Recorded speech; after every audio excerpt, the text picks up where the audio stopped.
لا إله إلا الله.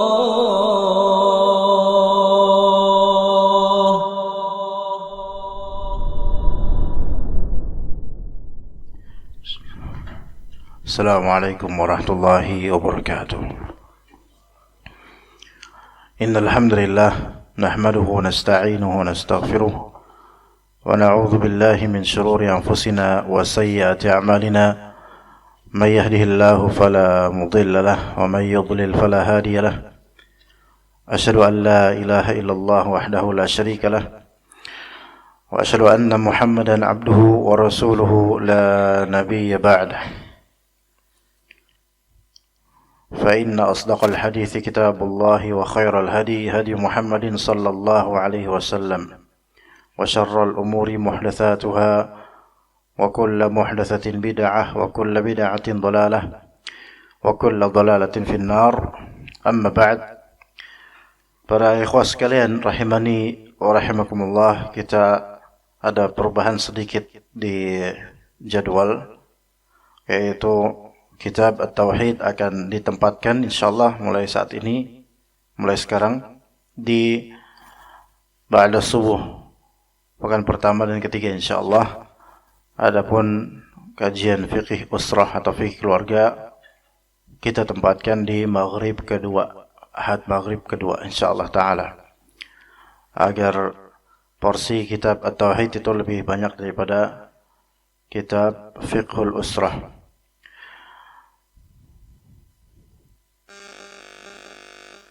Taib, permasalahan yang masih kita bahas adalah tentang syirik fil mahabbah, syirik cinta. Yang mana syirik fil mahabbah atau syirik dalam masalah cinta ini banyak dilalaikan oleh manusia akan eksistensinya.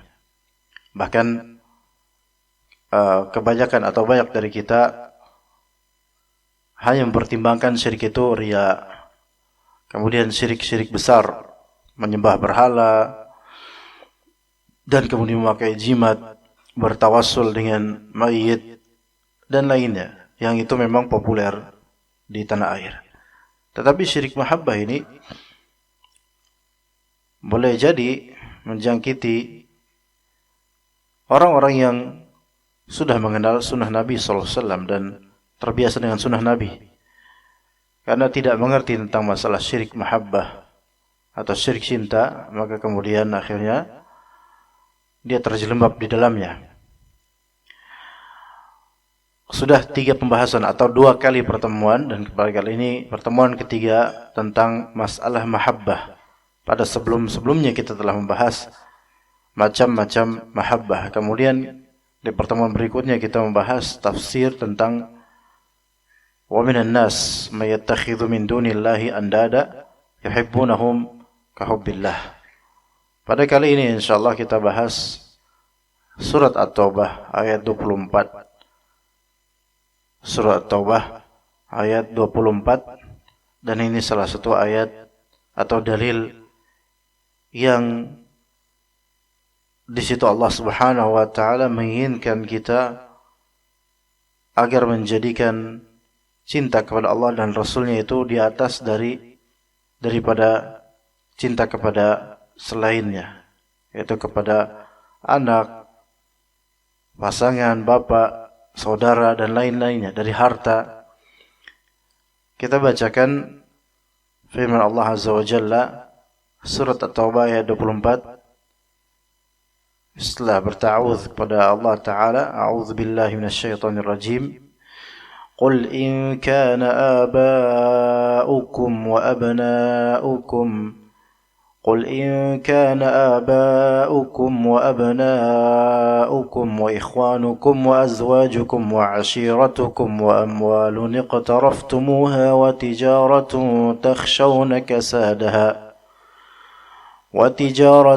تخشون كسادها ومساكن ترضونها أحب إليكم من الله ورسوله وجهاد في سبيله فتربصوا حتى يأتي الله بأمره wallahu la yahdil qaumal fasiqin.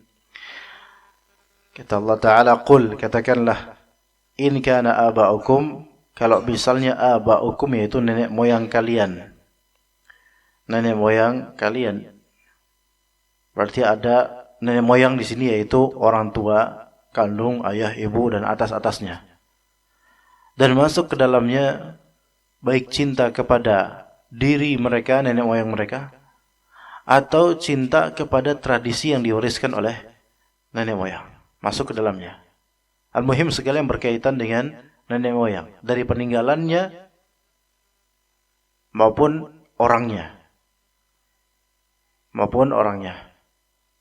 Jika aba'ukum, ini menunjukkan bahwasanya cinta kepada nenek moyang, tradisi itu memang ada.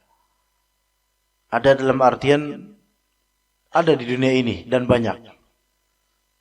Ya, kemudian wa abna'ukum, dan cinta kepada abna, anak-anak kalian. Baik ini cinta secara tabi'i, ya, yaitu seorang orang tua mencintai anak-anaknya. Itu terjadi dan itu normal selama dalam batas wajar. Cinta secara tabi'i, khalqi, ya memang tabiatnya manusia mencintai anak-anaknya. Dan itu wajar. Atau cinta di sini cinta bisa juga secara syafaqah. Ya, serupa dengan cinta tabi'i tadi, yaitu kasih sayang kepada yang lebih muda, kepada anak-anaknya. Itu dalam batas wajar enggak masalah. Atau konsekuensi dari cinta kepada anak, seperti letih bekerja demi penghasilan untuk menghidupi anak istri, ya. Itu termasuk bagian dari cinta kepada anak atau konsekuensi dari cinta kepada anak. Jadi kita ini kalau mencari penghasilan untuk menghidupi anak istri, maka itu merupakan bukti atau konsekuensi cinta kepada anak istri. Yang mana boleh jadi seseorang membanting tulang bekerja karena mencintai anak istri dan dia lupa akan Allah Azza wa Jalla. Bukankah banyak sekali yang terfitnah dalam masalah ini? Sangat banyak. Ya, sangat banyak. Berkali-kali Anda mendapatkan pertanyaan tentang sulitnya sholat di kendaraan atau angkutan umum, baik kereta, busway, dan semisalnya ketika pulang kerja, pulang kantor. Ya, apakah boleh kemudian menjamak nanti jamak takhirlah isya gitu? Maka kita katakan pada asalnya tetap tidak boleh, karena itu bukan uzur untuk membuat dia jamak. Memang terjadi masyaqqah dan kesulitan, tetapi seseorang itu bisa menjadwalkan untuk dirinya waktu-waktu sholat sebenarnya. Dan kenapa dia harus bekerja sejauh itu? Ya. Sampai kemarin berapa waktu lalu ada pertanyaan seorang perempuan, ummahat, ya. Rumahnya di daerah Tambun dan kerjanya jauh di Jakarta. Setiap hari bolak-balik. Ya, anak tanya, Masya Allah. Berarti pulang naik angkutan umum bersama pria-pria dan di sore menjelang malam atau di malam hari ba'da maghrib, sehingga salatnya tidak memungkinkan untuk di waktu maghribnya. Apakah boleh di jamak takhir? Maka saya katakan enggak boleh, enggak ada uzur buat dia. Pertama, dia perempuan, ngapain kerja sejauh itu? Mana suaminya? Kemudian dibilang oleh penanya, qadarullah sudah tak bersuami. Ya, sudah tak bersuami. Taib, apakah harus kerja sejauh itu? Ya, gitu. Apakah ada pekerjaan yang dekat dengan rumahnya? Gitu kan. Mungkin kita yang tidak merasakan ini memang enak ngomong kayak gitu ya. Mereka bilang, wah enak ngomong kayak gitu. Enggak merasakan apa yang dirasakan oleh perempuan tersebut. Ya, ala kulli hal, sekiranya seseorang meminta kepada Allah Azza wa Jalla pekerjaan yang terbaik buat dia, akan dia dapatkan insyaallah. Hanya kadang-kadang di pikiran kita itu, ya udah kalau ke sana jauh harus ke sana, udah. Enggak ada yang lebih baik, udah ini yang paling baik, walaupun berisikan madarat dan membuat salat-salat tertunda. Itu demi apa? Supaya menghidupi anak-anaknya. Ya. Dan kalau antum lihat sekarang ikhwas sekalian, menghidupi anak-anak, maksudnya menafkahi anak-anak, mulai bermunculan laki-laki atau pria-pria yang kurang bertanggung jawab dalam menafkahi anak-anak. Baik yang masih berstatus menikah dengan ibunya anak-anak maupun yang sudah bercerai. Anak-anak ini perlu dinafkahi. Bahkan bermunculan sekarang banyak dari pria-pria yang malas bekerja dan yang membanting tulang siapa? Istrinya, Allah musta'an. Ini tagihan di akhirat nanti berat itu buat laki-laki itu. Tagihan dan tagihan hutang berat buat laki-laki itu. Seenggaknya ikhtiarlah. Ya, bahkan sampai tersebar di media sosial, ada seorang laki-laki ya punya anak, dia gendong anak, dan dia bilang, beginilah pekerjaanku sehari-hari di rumah, ngurus rumah dan anak, sementara istriku nanti kerja, pamit, dan divideokan olehnya pamit, istrinya pakai baju PNS, terus pamit istrinya naik motor. Ini kok, iya bangga dan gak malu, dan inilah pekerjaanku, yaitu ngurus anak, ngomongin balita, bayi yang masih nyusuin, kemudian istrinya sebagai PNS pergi pagi dan nggak tahu apa yang dilakukan di kantor bersama dengan rekan-rekan kerjanya. Ini kebalik, yang berpenghasilan istrinya kemudian. Ini seperti harus dipotong zakarnya ini supaya tidak lagi menjadi laki-laki. Justru ar-rijalu qawwamuna 'alan nisa itu dengan apa? Bima faddalallahu bihi ba'dahum 'ala ba'd wa bima anfaqu min amwalihim. Nafkah dan bekerja itu kelelakian laki-laki setelah menikah di situ gitu loh. Nah, mencintai anak, konsekuensinya kalau di zaman sekarang, kecuali yang sudah menjadi orang kaya dari kecil ya dia harus bekerja. Konsekuensinya ikut-ikutan kena macet. Konsekuensinya harus mengatur waktu untuk ibadah. Konsekuensinya kadang harus ikhtilat di kantor gitu. Banyak konsekuensi. Nah, di sini kita pertimbangkan, kadang demi anak kita itu tidak memperhatikan halal atau haramnya pekerjaan kita. Tuh, demi anak kita tidak memperhatikan halal atau haramnya pekerjaan kita. Atau pekerjaannya halal, tapi demi anak kita lebih memperhatikan profesionalisme sesuai SOP kantor dibandingkan dengan peraturan yang Allah Subhanahu wa taala terapkan dalam syariat, tegaskan dalam syariat. Ya. Semisal waktu-waktu salat. Ya, di waktunya, harus salat di waktunya. Demi pekerjaan enggak melakukan itu. Ya, demi apa? Supaya bisa menafkahi anak-anak. Masya Allah. Ia mencintai anaknya. Mencintai secara tabi'i, tapi kemudian berlanjut dengan mencintai melebihi cintanya dia kepada Allah Azza wa Jalla. Kemudian wa ikhwanukum, dan saudara-saudara kalian. Katakanlah jika nenek moyang kalian, anak-anak kalian, dan saudara-saudara kalian. Mencintai saudara ini juga bisa menyimpang. Seperti apa contohnya, ikhwan? Mencintai saudaranya dan lebih memilih saudara dibandingkan dengan Allah Azza wa Jalla. Mungkin saja. Apa contohnya, ikhwan? Bekerja sama dengan saudara di pekerjaan haram. Diajak oleh saudaranya untuk membantu pekerjaan haram. Dan dia tahu itu haram. Dia tahu Allah Ta'ala akan murka, tapi dia nggak enakan sama saudaranya. Lanjut. Yang paling sulit ini kalau udah masuk misalnya pernikahan. Saudara mau nikah, atau saudara mau tahlilan, atau melakukan hal-hal yang bersifat bid'ah. Maka ya mau dia ikutan. Tapi ya udahlah, biarinlah.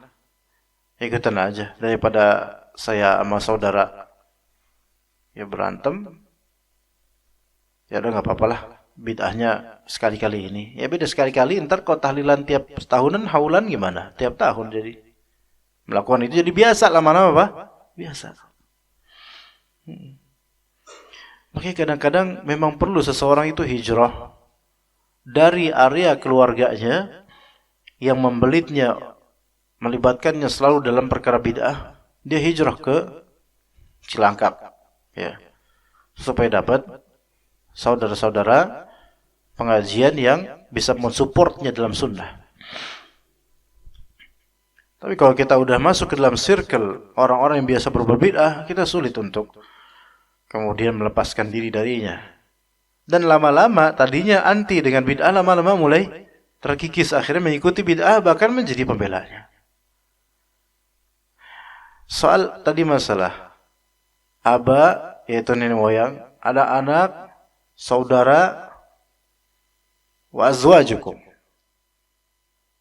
pasangan-pasangan, baik istri atau suami, pasangan, wa azwaj, jama' dari zauj, demi pasangan, maka rela jaga lilin, sama aja ini, ya kan? Pasangannya yang berselancar, dia jaga lilin. Nah, itu sampel syirik pula, ya kan? Kemudian demi pasangan, ya, demi keridhaannya, dia tetap rela bekerja di tempat yang haram. Ada seorang ikhwan pengajian, masya Allah, badan besar tapi nyalinya seuprit, kerja di bank konvensional. Dia bujuk sama teman-teman ngajinya untuk keluar, resign, cari pekerjaan yang halal. Maka istri marah-marah kemudian. Dan dia badannya besar, itu ketakutan sama istrinya. Itu badannya besar itu. Kalau nggaplok orang bisa mental itu orang. Tapi terhadap istrinya kebalik. Istri marah karena merasa sudah di zona nyaman, gaji besar. Masa harus keluar gara-gara bisikan teman-temanmu itu? Akhirnya takut sama istrinya. Na'udzubillah min dzalik. Ada yang seperti itu. Iya, demi menafkahi istri, kadang kita rela untuk nggak ngaji lagi, bahkan nggak sholat lagi. Afwan, nggak sholat berjamaah demi penghasilan. Dan juga ashiratukum, dan juga ashirah, yang mana ashirah ini keluarga pada umumnya, keluarga lah, keluarga besar. Demi keluarga besar, banyak yang rela melakukan syirik atau bid'ah atau maksiat. Dan wa amwalun iqtaraftumuha, dan juga demi harta-harta yang kalian usahakan. Iqtiraf itu yaitu mendapatkan, hasilkan, ya, usahakan.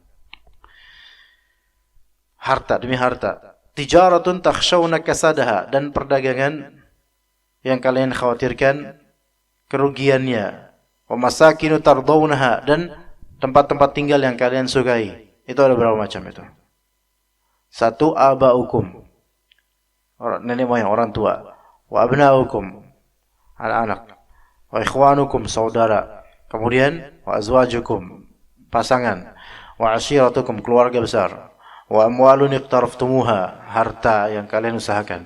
Kemudian wa tijaratun takhshawna kasadaha, perdagangan yang kalian khawatir kerugiannya. Wa masakina tardawnaha, 8, tempat tinggal. Orang kalau udah punya maskan, tempat tinggal yang PW enak, ya, wasisi wena, udah, dia akan membela-bela benar-benar. Tapi 8 itu, hati-hati. 8 itu ada pada diri kita. 8 hal tersebut ada pada kehidupan kita semua. Tinggal bagaimana memanage kesukaan dan cintanya kepada hal-hal tersebut. Dan ini waqi' ikhwah sekalian. Tahun 2015 tahun dahulu, seorang ikhwan kita, bapak ya, pedagang makanan lah. Anak gak mau sebut profesinya karena sebagai dari antum kayaknya tahu. Sekitar ini rumahnya, sekitar ya poin Cilangkap lah. Lebih tepatnya di mana anak nggak mau kasih tahu. Cuman sebagian insya Allah ada yang tahu. Itu dulu ngaji sampai ke rumah yang waktu anak masih di Cilangkap dulu, ngaji ke rumah. Dan dia seorang pedagang makanan lah, ya. Ngaji gitu. Suatu ketika tempat tinggalnya nggak jauh dari rumah. Suatu ketika hilang dia dari majelis dan anak sesekali bertandang ke tempat makannya dagangannya untuk beli makanan darinya. Ya naik motor. Maka tanya antum kemana kok nggak pernah ini? Langsung dia menyatakan futurnya kurang semangat. Nah, kamu bilang coba tuh masjid hijau. Datanginlah itu, datangkanlah, bukan datangin apa? Beliau bilang masjid hijau nih. Karena beliau cuma sini juga aslinya. Cobalah masjid hijau, datangan Ustadz. Disebutkan Ustadz nama besar ini. Ini tahun 2017 ketika itu ngomong ke anak atau 2016. Karena mempertanyakan kenapa kok antum nggak pernah kelihatan lagi di majelis wajah antum begitu loh. Minimal wajah antum lah, antumnya nggak usah, wajah antum lah minimal ada di majelis. Nah kemudian dia bilang, anak udah nggak semangat lagi Ustaz gitu. Cobalah datanginlah masjid hijau, undanglah Ustaz, sebut nama besar. Plok disebut.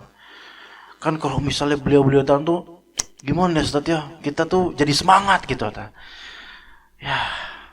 Sayangnya ketika itu belum ada istilah tuh ente kadang-kadang ente. Anak pengen ngomong kayak gitu tuh. Kalau sekarang anak pengen ngomong kayak ente nih kadang-kadang ente ya.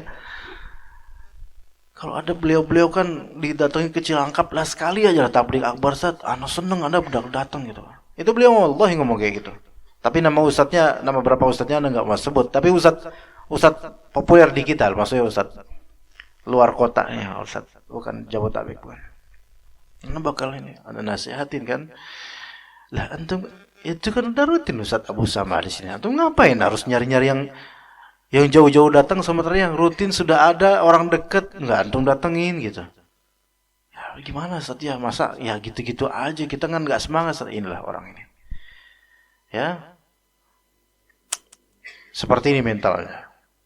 Dan kemudian setelah itu emang gak pernah lihat lagi di peredaran pengajian, gak pernah kelihatan. Belakangan dan sebelum-sebelumnya juga Anda lihat. Pekan lalu kan kajian masih jauh nih, maghrib ya? Maghrib ya? Di sini pekan lalu ya. Kayak kitab tauhid juga. Kan ada truk yang ini kan. Kalau salah ada truk yang terjerumus atau apa gitu. Nyusruk atau gimana lah nggak tahu. Jadi macet kan, Anda merah di map, maka Anda muter dari Jatimurni PLN sono, ya, muter, tawaf, masya Allah. Ya. Nah dari sana, Anda sempetin ngelihat ke rukonya atau rumahnya beliau yang memang di situ beliau dengan istrinya jualan. Itu udah azan ya kawan. Itu udah azan.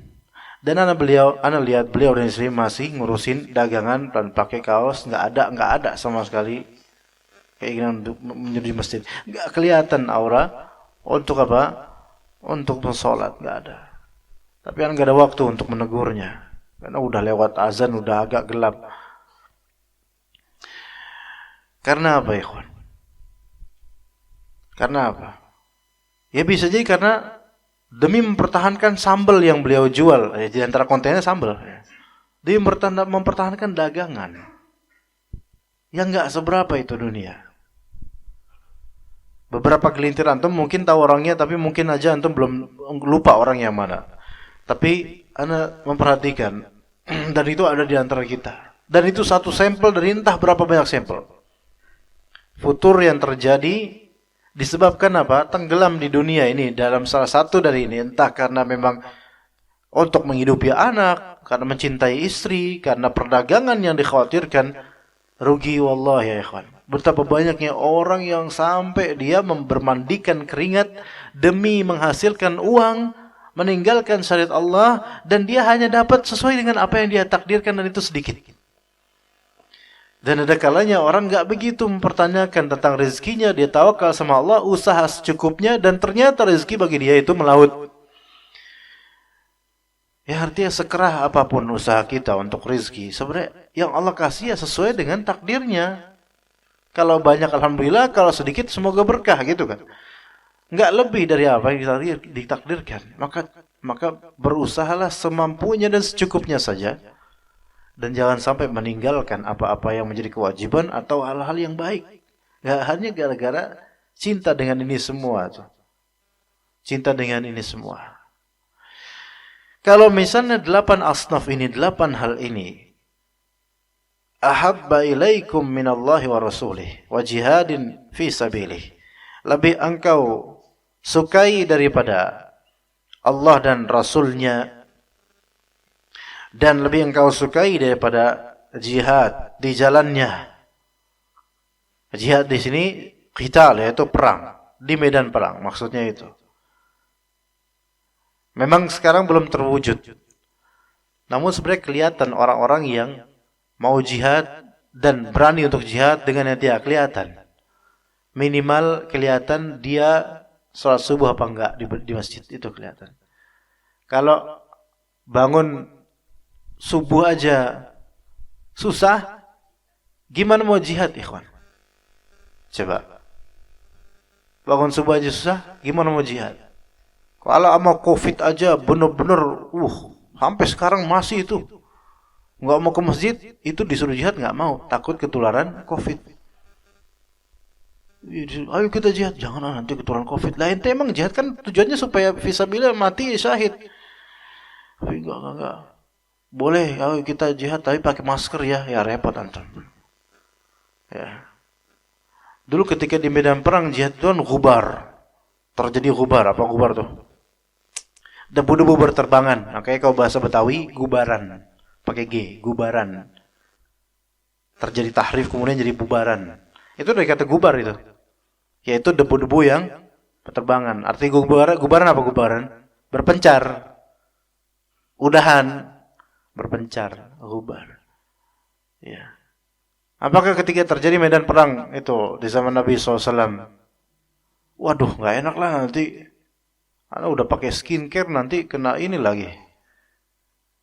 Ya. Gak enak nih nanti kalau misalnya itu nanti kena penyakit menular atau kena ta'un atau mungkin masukkan debu hidung nanti sesak napas gimana? Mati dong. Ya emang tujuannya supaya mati insyaallah kan, tapi fisabilillah. Kalau masih kayak gitu, kita ini belum. Anda sendiri gak bisa merekomendasikan diri Anda. Kita ini gak bisa, ya, belum bisa mungkin seperti sangat jauh dari derajat para sahabat, keberanian mereka, cinta mereka pada Allah dan Rasulnya, serta kepada jihad fi sabilillah. Oke lah, sekarang memang tidak ada peperangan yang real dengan tameng, senjata antar kita dengan orang-orang kafir. Tapi jihad sekarang diantaranya adalah, dan yang memang wakil sekarang, jihad melawan orang-orang yang menyimpang, baik dari segi agama Islam menyimpang ke agama lain, yaitu orang-orang kafir, dengan penyerangan mereka terhadap Islam secara lisan dan tulisan, atau orang-orang internal di dalam kaum muslimin. Kita menjelaskan kepada kaum muslimin, ini termasuk jihad yang disebut oleh sebagian ulama sebagai jihad al-bayan. Ya, jihadul bayan, yaitu jihad menjelaskan kepada orang-orang yang mana hak, yang mana batil. Nah, kita ini masih takut-takutan sejujurnya. Pakai skala jihad bayan yang paling kecil sekalipun, menegur anak-anak dari berkata kasar dan kotor. Itu kadang-kadang sebagian orang tua nggak bisa. Takut. Ini gimana kalau ngelawan orang liberal? Anak-anak ngomong jorok, ngomong kotor, orang tua lewat. Cuma bisa geleng-geleng. Anak zaman sekarang, aduh, gitu sambil geleng-geleng. Sampai rumah curhat sama istrinya. Bu, anak zaman sekarang kayak gitu ya ngomongnya ya. Kata ibunya, kata istrinya. Lah bapak nggak ngelarang. Ya masa saya larang? Lah kan bapak-bapak zaman sekarang kayak gitu juga. Nggak beranian, ketakutan sama anak kecil. Nah, coba nasihatin anak kecil. Dek, jangan ngomong kayak gitu, jorok itu, nggak boleh ngomong kayak. Ya, karena kita udah nggak perlu lagi. Ntar saya kasih cabai loh. Itu kan zaman dulu itu. Ya. Oh, sekarang dijawab sama anak-anak. Anak-anak ngejawab sekarang, ikhwan. Ntar saya kasih cabai loh mulut kamu. Emang bapak jualan cabai ya? Nah, kan repot kalau gitu jawab dong. Anak-anak zaman sekarang ya kawan. Dulu anak-anak zaman dulu itu salah langsung rasa bersalah kalau diomelin. Sekarang salah pura-pura. Bukan saya. Ingles. Dan itu sepakat antara teman-temannya. Itu berkali-kali Anda temukan seperti itu ya kawan. Ketika ada beberapa anak-anak kecil ngomong jorok, ngomong-ngomong anak-anak gaul sekarang itu loh. Anak-anak Jaksel yang sekarang dan ditambah dengan bumbu-bumbu ngomong jorok. Ya, alhamdulillah penampilannya belum menjadi Citayam itu, ya. Nah, kemudian ngomong jorok anak. Siapa tadi yang ngomong ya nama salah satu binatang lah. Siapa tadi yang ngomong gitu? Kamu ya? Bukan saya, Pak, gitu. Kamu? Bukan, Pak. Tadi saya dengar dia ada yang ngomong kayak gitu. Mana orangnya? Ini suara kamu nih persis. Persis ini suara kamu ini tadi yang saya dengar. Benar kamu. Itu kemarin di masjid itu. Di masjid. Ketika saya berwudu, anak wudu dengar kayak gitu. Setelah saya wudu, tegur itu anak-anak. Siapa tadi yang ngomong itu tadi? Aku. Enggak, suara kamu. Saya yakin suara kamu ini tadi. Ya kan dia ngomong itu. Mereka ngebilang temannya. Enggak, Pak, dia ngomong itu. Wah, kurang ajar semua nih anak-anak. Iya, mereka udah connected gitu loh. Jadi terus kemudian kan diriungin sama anak-anak, anak omelin mereka, mulai jemaah datang. Ada apa Sat? Kok dikumpulin anak-anak Sat? Ini ada yang ngomong jorok ini. Enggak Pak, enggak ada yang. Jadi yang salah anak jadinya. Lah kok kebalik gini? Beneran nih Pak, ini ada ini ngomong caranya denger sendiri, beneran denger sendiri. Jangan ngomong jorok kalian kayak gitu, enggak boleh kayak gitu, kecil-kecil. Nah, lihat. Mental kalau misalnya ada di negeri kita orang besar berkasus, berlarut kasusnya, berkilah, ya mentalnya bermula dari ini, kayak gini nih. Satu circle membela dia. Mental kayak gini, dimulai dari anak kecilnya. Ya kecilnya kayak gini, gedenya ya itu jadi kayak gitu. Dan kawan-kawannya satu circle itu. Dan wallahi ana yakin itu ada dia yang mengatakan itu. Ini kecil aja bisa ngelawan yang besar, yang gede, anak dewasa, ya, dan itu anak ustadznya pula gitu loh. Anak ustadznya, artinya anak penegak hukumnya gitu loh. Bisa dilawan sama dia dan semua enggak, dia enggak gitu. Dan berkali-kali sampai anak jadi imam maghrib itu. Selesai jadi dari imam itu antara azan dan iqamah itu anak masih ngebahas masalah yang anak permasalahan tadi. Dia masih tabayun ke orang-orang, enggak saya tadi padahal ngomong kayak gini tapi dibilangnya ngomong kayak gitu. Dia dengerin tuh mangkel sendiri. Kok jadi saya yang salah ya? Itu habis sholat itu dia masih ngomongin ke teman-temannya padahal saya enggak ngomong kayak gitu. Astagfirullahaladzim. Ini anak siapa ini? Ya Allah. Beneran Pak itu, ya Allah. Itu anak zaman dan itu enggak sekali ya kayak gitu tuh. Di beberapa tempat di Jabodetabek ini. Di beberapa tempat anak ngegap mereka. Apa ngegap itu apa ya namanya? Menyidak apa ya? Memperangkapi. Menangkap basah mereka berbicara kotor gitu. Tapi anak tanya, mana tadi yang ngomong jorok itu? Ya. Di Cilangkap juga kayak gitu. Ada warga kampung lewat ngomong jorok. Anda tuh. Mana tadi yang ngomong anjing tadi mana? Mana anjingnya mana? Enggak ada Pak, enggak ada yang ngomong gitu. Wallahi Pak, wallahi. Beneran kemarin juga ngomong gitu, wallahi. Enggak, tadi saya dengar. Mana? Yang mana? Itu sampai udah enggak ada yang berkasus akhirnya. Akhirnya salah anak akhirnya. Itu kayak gitu berkali-kali terjadi. Masya Allah, ini anak-anak ya Allah kayak gini. Kompak Pak, iya beneran. Dan kompaknya mereka itu natural gitu Pak. Bukan karena sebelum ketemu anak, nanti kita ngomong jorok yuk. Ntar pas, nggak ada kayak gitu, anak yakin. Mereka natural gitu dan kompak dengan sendirinya untuk ta'awun 'alal itsmi wal 'udwan. Akhirnya kita yang penegak hukum, kita yang salah. Waduh, saya yang salah berarti. Bukan. Apa saya dengar? Akhirnya orang-orang dewasa datang, ada apa Sat? Ini ngomong jorok gini. Orang dewasa juga kadang-kadang nggak mendukung. Udahlah Sat, udah nggak usah deh. Udah, kena, bubar. Udah, jadi nggak ada yang salah. Yang salah saya, yang salah anak akhirnya. Itu ya. Karena cerita ini selalu curhat ya. Karena beberapa kali Anda termasuk yang nggak tahan dengar anak-anak itu pada ngomong kayak gini, kawan. Anda nggak seperti bapak-bapak kadang ada lihat tuh ngomong jorok tuh anak-anaknya, bapak-bapaknya cuma ngeliatin aja sambil jalan, sambil geleng-geleng. Anda yang geleng-gelengin bapak-bapaknya, ya Allah, Pak kok diem gitu loh. Ya, gimana mau jihad? Nasehatin anak-anak kecil aja, kita nggak berani. Tapi sekali berani, kita ngomong jorok atau ngomong kasar. Anak-anak bercanda di masjid, anak monyet, gitu kadang-kadang. Kebalik gitu. Giliran kita benar-benar pengen nahi munkar di masjid supaya nggak pada berisik, kita terlalu kasar ngomongnya. Gitu, sampai disebut anak monyet lah, anak setan lah, anak siapa lu? Awas lu, tampol lu. Gitu tuh. Sebagian bapak-bapak pengen jadi pahlawan, padahal udah mulai sholat. Ya, malah dia yang bapak-bapak yang berisik akhirnya kemudian, ya. Nah, jihad fi sabilihi.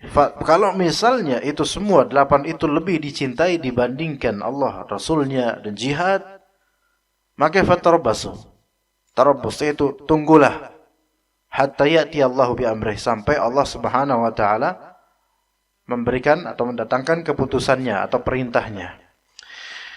Ikhwas sekalian rahimakumullah. Mencintai 8 hal ini itu pada asalnya boleh, wajar, maklum.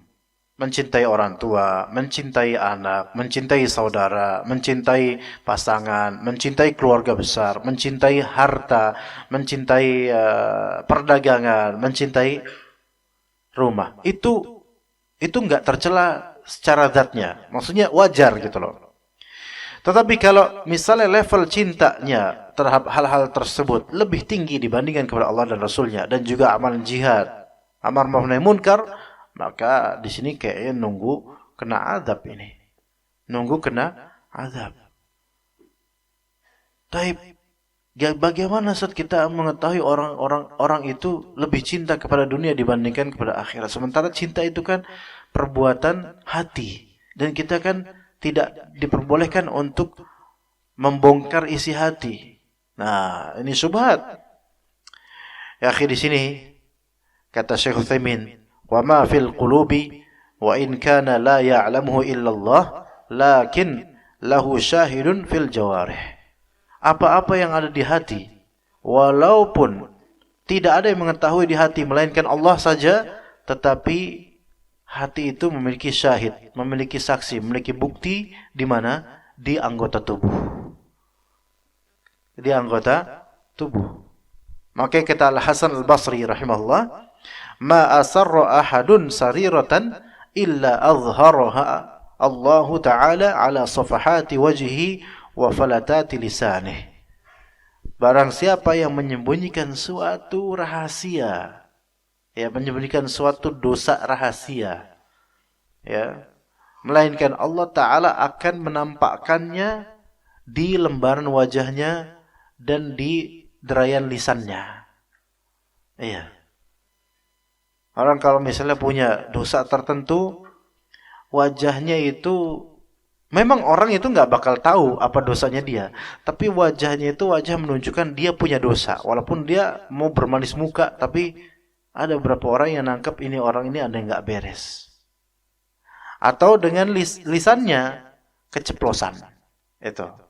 Hati-hati ya. Dosa-dosa yang rutin, ya. Bukan dosa-dosa yang sekali kita dosa taubat, itu insya Allah Allah tutup ya. Tapi dosa-dosa yang rutin kita lakukan di kesendirian tanpa diketahui siapapun kecuali Allah. Dan kita itu nggak merasa bersalah, maka akan terbongkar pada waktunya. Di dunia melalui apa? Lembaran wajah. Orang akan lihat, nggak enak ngeliat dia. Padahal dia orang ganteng, tapi anda nggak ngeliat dia tuh kayak orang ini banyak dosa kayaknya. Tapi nggak tahu, udahlah. Anda nggak mau aja berteman sama dia. Nggak mau suudon. Cuman nggak tahu. Allah Ta'ala itu kadang-kadang menanamkan di qalbu sebagian dari orang mengetahui sesuatu yang dia sendiri nggak tahu kok bisa tahu itu gitu loh. tentang orang ini. Ada ini nggak enak orang ini mukanya. Bukan karena dia jelek, bukan. Kalau mau diganteng-ganteng, cantik-cantik, tetapi nggak beres dia. Apalagi kalau orang tersebut soleh. Soleh, makanannya halal, minumnya halal, bertakwa, rajin zikir, itu kadang Allah berikan firasah namanya. Kata Ibnu Qayyim begitu. Siapa yang betul-betul soleh, bertakwa, makanannya halal, minumnya halal, menjaga diri dari haram, itu akan Allah berikan firasat yang sangat tepat. Kadang-kadang firasatnya kuat ya tentang orang. Ngeliat wajahnya aja udah, enggak, anak enggak mau sama dia. Enggak tahu kenapa anak enggak mau dia. Ada sesuatu gitu. Ya. Dan begitu pula sebaliknya, ikhwan. Orang yang punya dosa yang disembunyikan dan dia enggak merasa bersalah sama Allah, dia juga enggak bakal enakan deket sama orang yang soleh.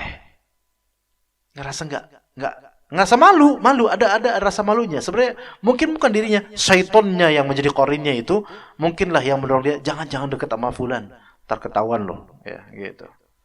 Iya. Contohnya ya itu yang beberapa kali Anda contohkan. Antum naik motor, nggak bawa SIM, atau pajaknya udah nunggak, ya. Ada polisi, padahal nggak lagi nilang, antum udah deg-degan duluan. Nah itu kenapa tuh? Karena ada hal tersembunyi yang antum sembunyikan dari kesalahan. Dicegat, tambah deg-degan dong, ya kan? Dicegat, wajah antum kira-kira gimana? Nah berubah, ya Pak, berusaha senyum, tapi kelihatan ini muka pendosa ini, kayak ini, kelihatan ini, ya, ini. Kenapa Pak kok berubah sikapnya Pak? Enggak apa-apa Pak. Masya Allah enggak apa-apa.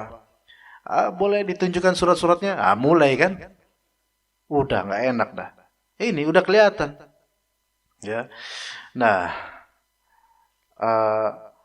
jadi apa yang kita sembunyikan dari sarirah, dosa-dosa dan keburukan-keburukan yang rutin dan tidak merasa bersalah ke Allah, itu akan Allah Ta'ala tampakkan melalui apa?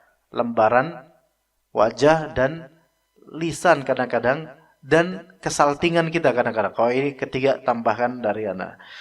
Maka kata Syekh Utsaimin, fal jawarihu mir'atul qalbi. Anggota tubuh itu adalah cerminan qalbu. Nah, jadi orang yang cinta dunia itu tampak kok di wajahnya. Tampak juga di lisannya.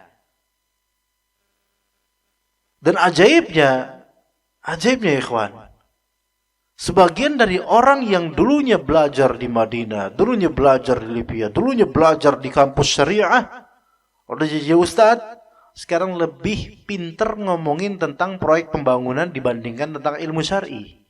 Kenapa? Karena sudah lebih fokus dia apa? Proyek pembangunan, bangun pesantren ini, bangun masjid ini, bangun ini, udah isinya hidupnya proyek, ustaz proyek. Gak ada kemudian punya majelis rutin, gak ada. Gak ngisi kajian, gak. Kalau ngisi kajian pun undangan sesekali, itu pun karena occasion tertentu dan proyek tertentu. Gak ngisi majelis rutin, gak tertarik lagi dengan ilmu syar'i. Kalaupun ya dia bisa ngisi kajian, itu sisa-sisa masa lampaunya saja. Sekarang udah apa? Udah fulus. Itu semua fulus. Sampai ada salah satu ustadz bilang ke salah satu murid bilang, Anda itu kalau ada orang telepon, kalau nggak ada fulusnya dia, Anda nggak bakal jawab teleponnya. Ustadz loh kayak gitu. Saya udah 40 ke atas ustadznya. Kayak gitu ngomong kayak gitu itu. Ini khabarnya sahih. Yang meriwayatkan adik anak sendiri. Begitu. Masya Allah kok bisa kayak gitu ya Ustaz? Masya Allah. Ada yang kayak gitu. Kalau ada telepon, orang ini telepon, Anda tahu fulan nggak menghasilkan fulus dari telepon itu, Anda nggak bakalan angkat. Ngapain? Ya Allah, Masya Allah. Gimana mau melayani umat kayak gini? Dan beliau ini Masya Allah, proyek. Ustadz proyek. Lebih paham tentang masalah proyek, birokrasi dan semisalnya. Tapi coba, ayo Ustaz, ilmunya mana? Udah nggak bisa lagi. Ya, karena apa? Kan tersibuk karena dia itu kelihatan dari lisannya. Mulai terbata-bata untuk dalil-dalil syar'i dan sangat mutqin dalam masalah proyek, masalah birokrasi, masalah keduniaan. Ini. Atastabdiluna alladhi huwa adna billadhi huwa khair? Apakah kalian ingin mengganti yang sudah lebih baik diganti dengan yang lebih rendah? Ini udah berat orang-orang Bani Israel di zaman Nabi Musa alaihissalam. Yang sudah Allah berikan ilmu syar'i, yang sebelumnya Allah berikan manna dan salwa, malah lebih milih kacang adas, bawang putih, bawang merah dan semisalnya. Gimana? Udah enak makanan malah antum cari yang bumbu-bumbuan. Emang kenyang makan bumbu-bumbu itu? Enggak. Sudah Allah berikan ilmu syar'i, malah ilmu syar'i turunin, kemudian malah ke proyek-proyek duniawi. Ini kesalahan. Ya. Jadi ketika kita melihat siapapun yang seseorang dia sudah tidak lagi meninggalkan ilmu syar'i, kemudian malah justru ke keduniaan, maka tercermin di sikapnya, di wajahnya, di lisannya, di perbuatannya, tercermin orang ini sudah mulai lebih pro kepada 8 ini atau salah satu dari 8 ini dibandingkan Allah, Rasulnya dan jihadnya. Iya beneran. Dan ini menunjukkan kufur nikmat. Kufur nikmat. Akhwat sekalian, kalau antum baca kitabnya Ustadz Yazid, ya, pondasi prinsip dasar Islam, ya, ada nasihat di awal-awal yang sangat baik gitu, sampai beliau bukan caps lock, apa namanya, dihitamkan, di blacken, apa dia, dihitamkan itu, di bold ya namanya. Bahkan seorang dai, ustadz, beliau sebutan dulu, dai, ustadz, apa, pokoknya yang berdakwah gitu, seperti ana dan juga sebagian dari antum mungkin, hendaknya dia menyimak kajian ulama atau membaca karya ulama minimal 2-4 jam sehari. Akhi, kalau misalnya kita itu sibuk di dagang seharian, kapan kita baca karya ulama? Kapan kita baca Quran? Kapan kita nyimak penjelasan ulama atau asatidzah? Itu sampai level dai itu 2-4 jam. Padahal sudah punya ilmu, sudah punya bekal ilmu, alhamdulillah, tapi masih ada nasihat seperti itu, dan itu memang benar nasihatnya. Kenapa benar? Karena untuk balance, ikhwan. Kita ini, Anda merasakan sendiri, ikhwan. Hatta Anda sebagai pengajar, hatta Anda di majlis misalnya ada 2 atau 3 kajian sehari, itu tetap harus Anda belajar sebagai dai. Belajar ini bukan belajar pas di majlis kita belajar kayak gini, bukan. Maksudnya belajar pribadi Anda, untuk Anda. 2-3 jam, minimal 2 jam lah. Entah itu membaca ataupun menyimak kajian para ulama. Sekarang kan gampang ditemukan, alhamdulillah di YouTube banyak penjelasan para ulama di Masjid Nabawi, di Masjidil Haram. Itu sampai level dai-nya tuh perlu begitu. Nah, sekarang bagaimana kalau level dai-nya pun udahlah ngisi-ngisi aja, kemudian nggak pernah nyimak kajian ulama, nggak pernah baca buku lagi, nggak pernah murojaah lagi, dan itu yang ana lihat di sebagian dai dari tingkah-tingkahnya seperti itu, sebagian. Setelah itu lulusan seperti ana di beberapa tempat, di tempat masing-masing. Dengan gelar misalnya ada belakangnya LC, dan buku yang dipunya hanyalah buku-buku yang free, digratiskan dari Lipia, kemudian nggak beli buku lagi, udah mencukupkan kan itu, kemudian sudah LC, udah saya bisa berfatwa, kemudian setelah itu nggak pernah pengembangan lagi. Yang seperti ini apa maunya gitu dari ilmu syar'i. Ilmu syar'i berkembang, kita harus belajar. Nah, sekarang yang level ustaznya seperti itu, maka level penuntut ilmunya harusnya mungkin lebih banyak lagi semestinya. Maka jangan terperdaya dengan kita itu punya usaha, kita itu punya istri, punya anak, punya rumah, kita cinta itu semua, kemudian udahlah, nggak ada waktu buat kajian, nggak ada waktu buat dengerin kajian ustaz, dengerin syarah penjelasan, nggak ada waktu untuk baca buku, ini paling penyakit ini. Nggak ada waktu buat baca buku, tapi buat liatin status orang satu WhatsApp itu selalu ada porsinya, sejam, setengah jam itu. Giliran baca buku nggak ada. Padahal status apa yang antum lihat? Dagangan orang, cuit-cuitan orang, selfie-selfian orang. Antum dapat apa dari selfie orang? Entah antum bakal hasad atau nggak ada manfaatnya. Wah, fulan tamasya, ternyata dia lagi tamasya ya. Hati-hati, iri. Apa faedahnya? Nggak ada. Coba baca buku, baca. Ilmu syar'i ini, baca. Dunia udah cukup kita punya sekarang, alhamdulillah. Tinggal kita ini mau memporsikan untuk menuntut ilmunya ini dan beramal solehnya. Kalau misalnya Karena menuntut ilmu itu menumbuhkan cinta kita kepada Allah, cinta kita kepada Rasulullah SAW, dan juga menumbuhkan semangat untuk jihad juga dari ilmu syar'i, ya kawan. Iya, karena dengan menuntut ilmu ini kita tahu banyak orang menyimpang, banyak orang tidak sesuai syariat, banyak orang melawan syariat, anti dengan syariat bahkan. Di situ timbul kecemburuan kita dan keinginan kita untuk membela syariat Allah Azza wa Jalla. Ya begitu. Kalau kita malas nuntut ilmu syar'i, terbiasa dengan dunia saja, kemudian 8 hal ini bahkan semua terjamak pada kalbu kita, maka ini gimana ini hidup ini? Ya, kecemburuannya hilang, cintanya mulai pudar kepada Allah dan Rasulnya, ibadahnya hampa, kosong, air matanya juga udah kering, dan sampai pipinya pun rindu dengan air mata, gitu loh, saking nggak pernah nangisnya. Ya begitu ya ikhwas sekalian. Semoga yang sedikit ini bermanfaat.